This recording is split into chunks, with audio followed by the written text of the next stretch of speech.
Well, that's true. And if you remember, as we wrote in our book a year ago, we see a lot of Chinese investments into India.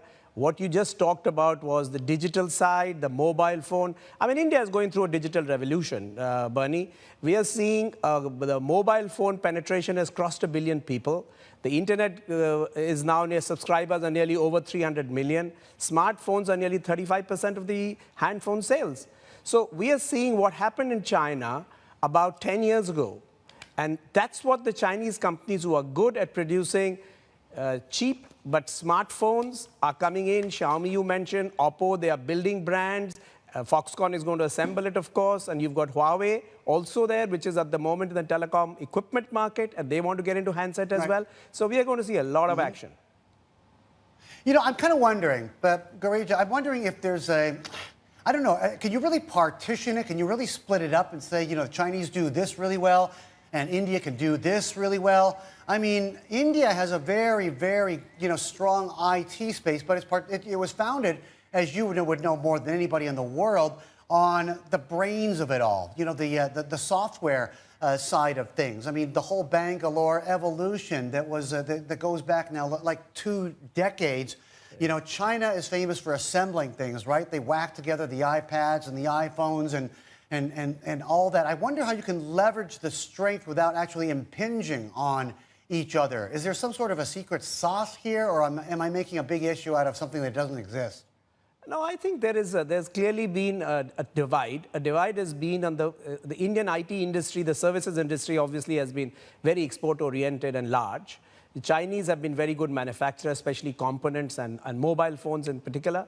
So you've got this situation where a very good manufacturing country like China is realizing that the growth in China itself is flattening out, especially on the mobile phone sales, and India is opening up. Now, India has to encourage manufacturing, and it does doing so. It's doing so in a big way, and I think the Chinese manufacturers have a right time to come there. Now, if that gets the Indian manufacturers also to start producing at the same cost structures as the Chinese can, that's good. But at this point in time, we don't see any large Indian manufacturer who could compete with some of these. There are small ones, but nothing to the size of what we've seen in Xiaomi and Huawei and things like that. Right. You know, Garija, it sounds to me like it may not be in India. It may not be homegrown. I mean, it might be that Indian technological and manufacturing prowess is there, but it might be foreign injections and foreign companies that come in and then throw the business into India, and then India will excel at making things. I'll give you an example. For instance, the recent air show in Singapore, Lockheed Martin says that they're ready, willing, and able to make F-16 fighter jets in India. Russian helicopter is ready to make, choppers in India. This is pretty, putting up together stuff like this with the avionics and everything, this is considered pretty much high-end manufacturing. Is this something new? Is this a new phenomenon for India? It's certainly new in the sense that since this government has taken over, they have pushed for manufacturing in defense, and you're talking about defense, where foreign manufacturers are allowed up to 49%. And and same thing with the railways. So there's a huge expansion planned in the railways, infrastructure, and defense. And this is driving a lot of foreign manufacturers into India. In addition, of course, the component manufacturers, whether they are auto components or electronic components, because the OEMs have all come in. Every OEM in the auto business is in India. So they want their suppliers to come in, whether they come from China or they come from Europe or US, it doesn't matter.